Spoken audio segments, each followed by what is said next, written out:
వాక్యం ఇట్లా పలుకుతా ఉంది. ద్వితీయోపదేశకాండము 14వ అధ్యాయము 5వ వచనము, అలాగే ద్వితీయోపదేశకాండము 15వ అధ్యాయము 22 ఈ 2 వచనాలలో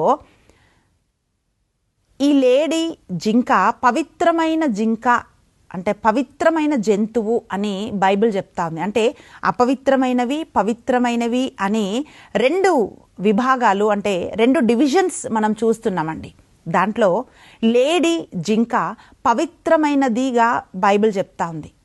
ప్రిలరా, అంటే ఈ జింకలోని స్వభావం ఏమిటి అంటే, ఎలాగైతే ఈ జింక బైబిలానుసారంగా అది పవిత్రమైనదో అట్లాగే మనం కూడా పవిత్రమైన జీవితం కలిగి ఉండాలని దేవుడు పిలుస్తున్నాడు. వాక్యం ఏమంటుందంటే, నేను పవిత్రుడను గనుక మీరు కూడా పవిత్రంగా ఉండాలి అని పవిత్రతలోకి దేవుడు మనని పిలుస్తున్నాడు. ప్రిలరా, పవిత్రమైన జీవితం అంటే అపవిత్రమైన ఈ లోకంలో మనం ఉంటుండగా దేవుని సాక్షులుగా పవిత్రంగా జీవించటానికి దేవుడు మనకు పిలుపునిస్తున్నాడు. ఆయన పరిశుద్ధుడు కనుక మనమందరం కూడా పరిశుద్ధులుగా ఉండాలని దేవుడు కోరుకుంటున్నాడు. ప్రియబిడ్డ, అపవిత్రమైనది ఏది కూడా మన లోపల ఉండకుండా దేవుడు తన పరిశుద్ధాత్మతో మనల్ని పరిశుద్ధపరిచి పవిత్రపరచుకుంటాడు.